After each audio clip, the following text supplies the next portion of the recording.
नमस्कार,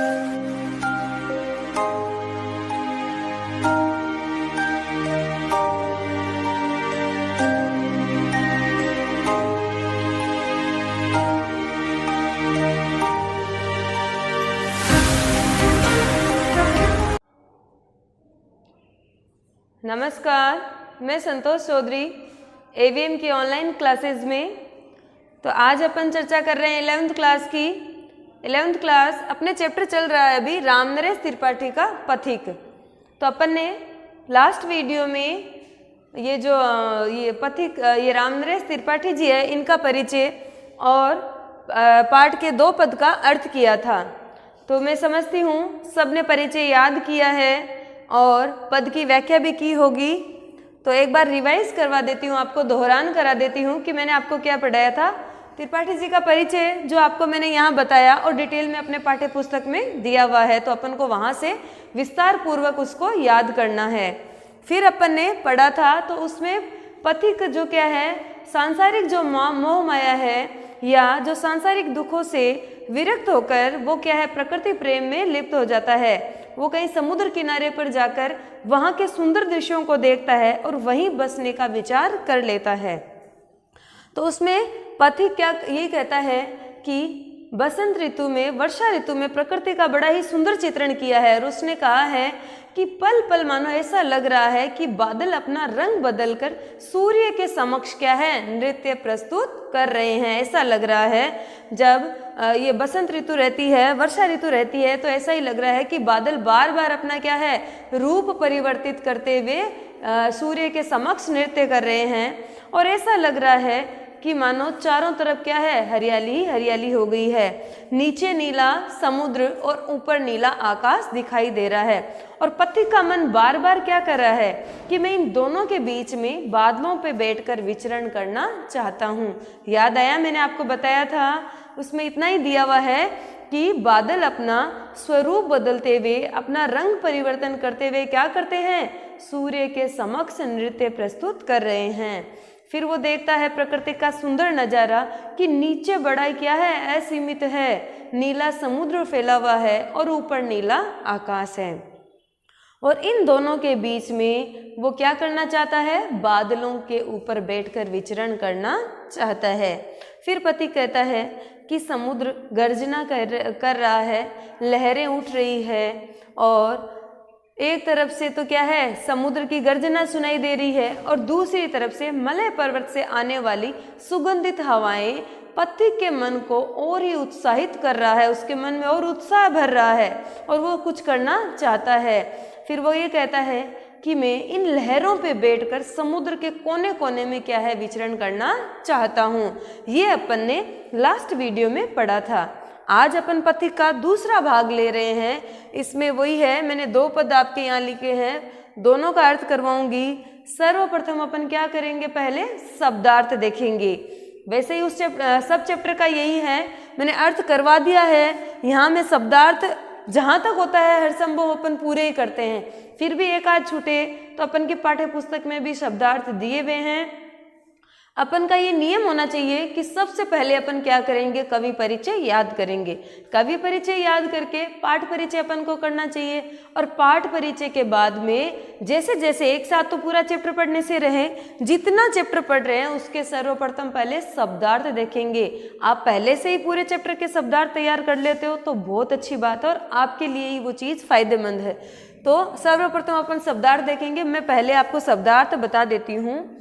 निकल रहा है जल निधि, जल निधि यहाँ सागर की बात हो रही है, समुद्र सागर, ठीक है। जल निधि क्या है, सागर। तर मतलब तट, समुद्र का जो तट है उसकी बात हो रही है। दिनकर, सूर्य, सबको ध्यान में है, ठीक है। बिंब, छवि या छाया, ठीक है, ठीक है ना। अधूरा मतलब आधा। पहली पंक्ति के शब्दार्थ ध्यान में आए ना, निकल रहा जल निधि, जल निधि सागर की बात हो रही है। तर यहाँ तट है, दिनकर सूर्य, बिंब छवि, अधूरा आधा। फिर देखो कमला या लक्ष्मी, ठीक है। के कंचन सोना, मंदिर का मानो कांत कंगूरा, कांत सुंदर। कंगूरा महल का ऊपरी भाग, गुंबद या बुर्ज। आपको पहले भी बताया हुआ है। कंगूरे का अर्थ मैं यहां लिखवा देती हूं, महल का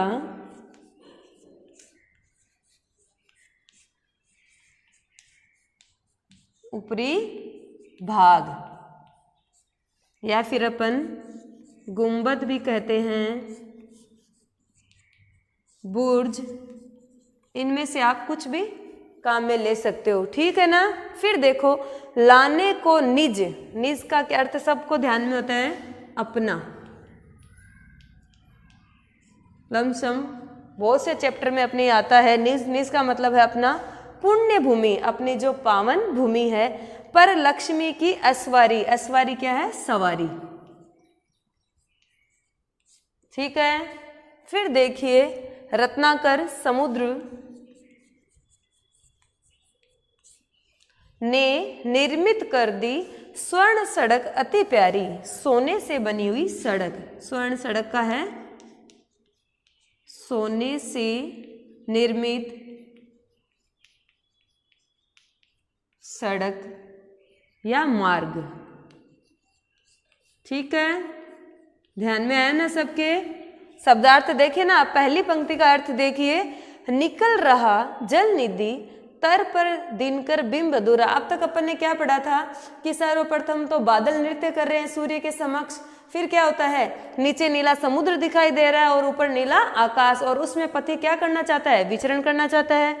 फिर उसने ये कहा कि एक तरफ तो क्या है, समुद्र गर्जना कर रहा है, और दूसरी तरफ से मलय पर्वत से आने वाली सुगंधित हवाएं जो है वो उसके मन में उत्साह भर रहा है। फिर वो कहता है कि मैं इसी उत्साह के साथ इन लहरों पे बैठकर समुद्र के कोने कोने में विचरण करना चाहता हूँ। उसके बाद में पति क्या कहता है, देखो, निकल रहा है जल निधि तर पर दिनकर बिंब अधूरा, कि इसमें सूर्य का बड़ा ही सुंदर और सूक्ष्म वर्णन किया है। देखिए कि सागर के तट पर सूर्य का बिंब क्या है, अधूरा दिखाई दे रहा है, अर्थात आधा क्या है, सूर्य की छवि पानी जल के अंदर दिखाई दे रही है और आधी ऊपर दिखाई दे रही है। अपन महसूस कर सकते हैं, चित्रात्मक शैली के आधार पर आप ये सोच सकते हो कि जब सूर्य का उदय होता है और अपन सागर के किनारे खड़े हैं, समुद्र के किनारे खड़े हैं, तो उसकी बिंब, उसकी परछाई आधी तो अपन को जल के अंदर दिखाई देगी और आधी जो अपन को सूर्य ऊपर दिखाई देगा। तो पथिक कह रहा है कि जब ये सूर्य उदय होता है तो उसका बिंब परछाई अधूरा दिखाई देता है, आधा दिखाई देता है, अर्थात आधा तो जल के अंदर दिखाई देता और आधा उसके ऊपर दिखाई दे रहा है। कमला के कंचन मंदिर का मानो कांत कंगूरा, और उस दृश्य को देखकर कैसा लग रहा है कि लक्ष्मी के स्वर्ण मंदिर का ऊपरी भाग जो है, अर्थात उसका बुर्ज जो है, गुंबद है, वो चमकता हुआ दिखाई दे रहा है। कैसा प्रतीत हो रहा है समुद्र के ऊपर जब सूर्य की स्वर्णिम किरणें फैलती है, तो ऐसा लग रहा है कि लक्ष्मी के स्वर्ण मंदिर का मानो महल, मंदिर का ऊपरी भाग हमें क्या है, दिखाई दे रहा है। अर्थात जब सूर्य की किरणें फैल जाती है तो जल के ऊपर क्या है, स्वर्ण ही स्वर्ण दिखाई दे रहा है। फिर क्या कहता है, देखो, लाने को निज पुण्य भूमि पर लक्ष्मी की ऐश्वारी, कि जो क्या है, सागर जो है, समुद्र जो है, वो अपनी पुण्य भूमि पर, अपने तट पर लक्ष्मी की सवारी लाने के लिए उसने क्या कर दिया है, देखो, रत्नाकर ने निर्मित कर दी स्वर्ण सड़क अति प्यारी, कि सागर ने, समुद्र ने अपने तट के ऊपर मानो सोने की सड़क क्या है, निर्मित कर दी है। सोने की सड़क क्या थी, सूर्य की किरणों रूपी जो ये सड़क है उसकी यहाँ बात हो रही है। बात आई ना ध्यान में, कि निकल रहा जल निधि तर पर दिनकर बिंब अधूरा, कि ऐसा लग रहा है कि जब सागर के ऊपर ये सूर्य का उदय होता है तो सूर्य हमें अधूरा दिखाई देता है, अर्थात आधा तो जल के अंदर दिखाई देता है और आधा उसके ऊपर दिखाई दे रहा है। और उसको देखकर ऐसा प्रतीत हो रहा है कि लक्ष्मी के स्वर्ण मंदिर का हमें क्या है, ये ऊपरी भाग, अर्थात उसका गुंबज दिखाई दे रहा है। फिर पथिक कह रहा है कि लाने को निज पुण्य भूमि पर लक्ष्मी की ऐश्वारी रत्नाकर ने निर्मित कर दी स्वर्ण सड़क अति प्यारी, कि समुद्र ने अपने तट के ऊपर लक्ष्मी की सवारी लाने के लिए, अपने पुण्य भूमि पर लक्ष्मी की सवारी लाने के लिए स्वर्ण निर्मित सड़क का निर्माण क्या है, कर दिया है। बात आई इतनी ध्यान में। फिर पथिक क्या कहता है, देखिए अगला, निर्भय, निडर या बिना डरे हुए। ठीक है शब्द, दृढ़ मतलब मजबूत, गंभीर, गहरा भाव से गरज रहा सागर। सागर यहाँ समुद्र है, सबके ध्यान में है, लेकिन फिर भी बता देती हूँ। गरज मतलब गर्जना कर रहा है। लहरों पे लहरों का आना सुंदर अति सुंदर। बात आई ना ध्यान में, क्या कहना चाह रहा है कि निर्भय, निडर भाव से, बिना डरे हुए, मजबूत और गंभीर भाव से, गहरे भाव से सागर क्या कर रहा है, गर्जना कर रहा है, गरज रहा है। लहरों पे लहरों का आना सुंदर अति सुंदर, कि जब लहरें सागर में उठाव कर रही है, एक के बाद एक लहरें आ रही है, तो वो दृश्य क्या है, बड़ा ही सुंदर लग रहा है। कहो यहाँ से बढ़कर सुख क्या पा सकता है प्राणी। अब पथिक अपनी प्रिय को संबोधित करते हुए कहता है कि मैं इस दृश्य को देखकर क्या अनुभव करता है। अनुभव मतलब महसूस करना। करो हृदय से, अपने मन से, है ना, अपने हृदय से, मन से जो सोचते हैं, विचार करते हैं। अनुराग, अनुराग का मतलब है प्रेम भरी, कल्याणी, कल्याणी का मंगलकारिणी।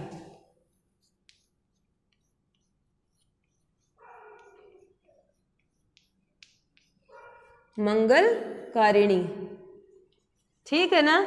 दोनों पंक्तियों का अर्थ एक साथ देखेंगे। कहो यहाँ से बढ़कर सुख क्या पा सकता है प्राणी। अनुभव करो हृदय से अनुराग भरी कल्याणी, कि प्रकृति के इस मनोरम, इस सुंदर दृश्य को देखकर पथिक कहता है कि एक बार अपने मन में, अपने हृदय में महसूस करो, एक बार अपने हृदय से महसूस करके देखो कि यहाँ जो सुख मिल रहा है मुझे, या ये जो सुंदर दृश्य देखकर मेरे मन को आनंद की अनुभूति हो रही है, ऐसा जो प्रेम, ऐसी मंगलकारिणी जो भाव है, ये जो दृश्य है, ऐसा सुख ये संसार में कहीं और असंभव है, अर्थात कहीं और मिल पाना कठिन है। बात आई ना ध्यान में कि निर्भय, दृढ़, गंभीर भाव से गरज रहा सागर, लहरों पर लहरों का आना सुंदर अति सुंदर। अब समुद्र का वर्णन करते हुए कह रहे हैं कि समुद्र क्या कर रहा है, सागर निडर, मजबूती से और गहरे भाव से, गंभीर भाव से गर्जना कर रहा है। लहरों पे लहरों का आना सुंदर अति सुंदर, कि जब लहरें एक के बाद एक आ रही है तो वो दृश्य बड़ा ही सुंदर दिख रहा है। कहो यहाँ से बढ़कर सुख क्या पा सकता है प्राणी। अनुभव करो हृदय से हे अनुराग भरी कल्याणी, कि हे प्रिय, एक बार इस सुंदर दृश्य को, इस मनोरम दृश्य को देखकर अपने मन में, अपने हृदय से विचार करो कि ऐसा प्रेम, ऐसा मंगलकारिणी भाव, ऐसा सुंदर दृश्य संसार में कहीं और मिल पाना दुर्लभ है। बात आई ना ध्यान में। पहले कवि पथिक ने क्या कहा था कि बादलों का वर्णन किया कि बादल जब रंग बदलते हैं, परिवर्तन करते हैं, तो ऐसा प्रतीत हो रहा है कि वो सूर्य के समक्ष नृत्य करते हैं। फिर मलय पर्वत की सुगंधित हवाएं और समुद्र की गर्जना के बारे में बताया, जिससे पथिक के मन में क्या है, उत्साह भर जाता है और वो लहरों पे भी विचरण करना चाहता है, अर्थात बाधाओं में भी रुकना नहीं चाहता है। फिर पथिक ने ये कहा कि समुद्र ने, सागर ने क्या कर दिया है कि स्वर्ण जड़ित सड़क का निर्माण कर दिया है। जब सूर्य उदय होता है तो ऐसा प्रतीत होता है कि सूर्य अधूरा दिखाई दे रहा है, अर्थात आधा जल के अंदर दिखाई देता है और आधा जल के ऊपर दिखाई देता है। और स्वर्ण जड़ित सड़क का निर्माण करके ऐसा लग रहा है कि वो लक्ष्मी को अपने पावन भूमि पे लाना चाहता है। फिर वो कहता है कि समुद्र भी बिना डरे हुए, उसके मन में कोई ऐसे भाव नहीं है, निडरता से, बड़े गंभीर भाव से वो गर्जना कर रहा है और लहरें एक के बाद एक आ रही है, तो वो दृश्य बड़ा ही मनोरम और सुंदर दिखाई दे रहा है। तो अपने प्रिय से कहता है कि हे प्रिय, ऐसा सुंदर दृश्य देखकर क्या है, संसार में दूसरा देख पाना दुर्लभ है, अर्थात मैं तो अपना यही निवास स्थान बनाना चाहता हूँ। इस पद में देखिए, ये सूर्य की बड़ी ही सुंदरता से सूर्य का वर्णन किया है, और जैसे कि स्वर्ण मार्ग बनाना। अनुप्रास अलंकार है और उत्प्रेक्षा अलंकार की भी इसमें छटा है। इस प्रकार आज अपन ने पथिक का दूसरा भाग पढ़ा है। इसमें भी प्रकृति का बड़ा ही सुंदर और सूक्ष्म चित्रण किया है। प्रकृति प्रेमी कवि है तो प्रकृति के एक एक छोटी चीज को अपने समक्ष उन्होंने प्रस्तुत किया और बताया है। पहले भी उन्होंने क्या बताया था, बादलों का और समुद्र का क्या है दृश्य बताया, और आज अपन समुद्र और सूर्य की यहाँ बात कर रहे हैं। इस प्रकार अपन ने ये पथिक के दूसरे भाग का अर्थ किया। अपन दोनों भाग का अर्थ करेंगे शब्दार्थ पढ़ते हुए और कवि परिचय भी पढ़ेंगे। इस प्रकार अपन दोहरान करते रहेंगे।